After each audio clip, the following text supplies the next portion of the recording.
going on YouTube? Today we're talking about getting your intrastate authority for the state of Florida, meaning you're only going to run freight in one state. This one specifically talks about the state of Florida. Alright, first we'd like to start off with getting a fictitious name, meaning you register a business name, go on LegalZoom, type in what you want your name to be. It'll search it, make sure it's not already taken, and there you go. You have a business name that's registered.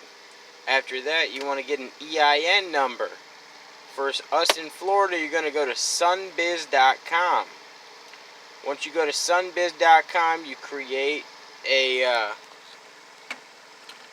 how do I say this? Create a basically a portfolio and apply for an EIN number. It is free. Most of this stuff actually is free, minus the insurance, a truck, and all that other good stuff. But you'll find out about that later. After you get your EIN, that's when you want to get your truck and your trailer. Now, there's different ways you can go about doing this, either if you want to go with renting, leasing, or just straight up buying cash. I advise the buying cash method. I'm a very strong advocate of buying a cheaper, older truck and a cheaper, older trailer just to start you off to get making money faster.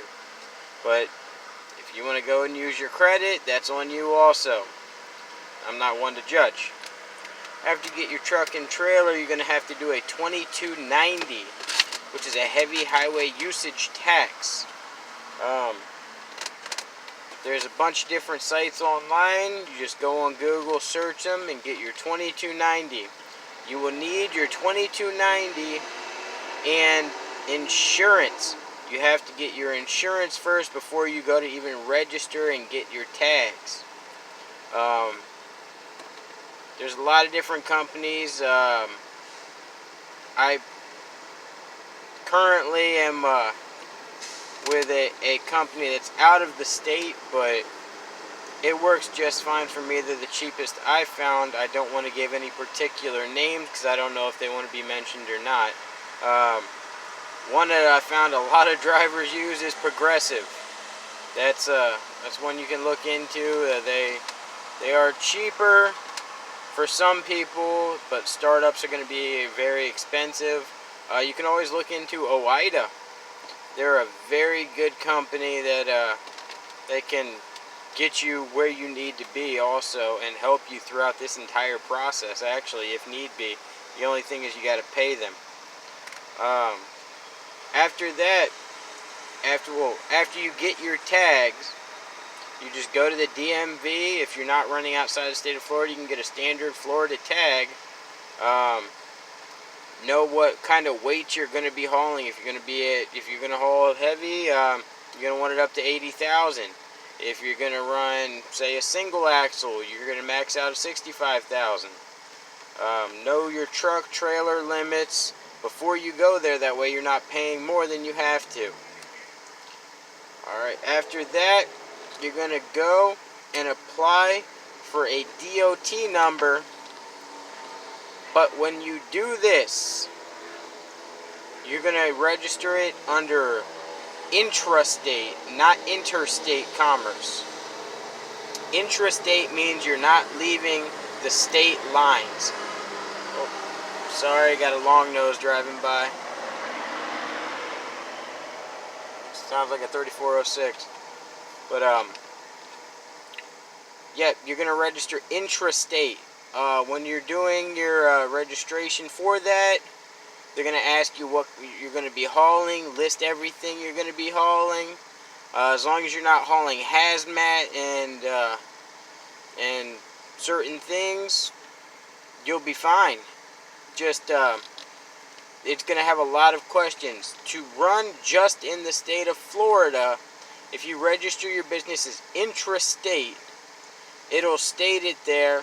You're going to name the number of your trucks, the number of your trailers, and as long as the bottom, when you get your DOT number, when they issue you your DOT number, as long as it's showing intrastate commerce and it doesn't show interstate, you're legal to roll. You don't need a MC number.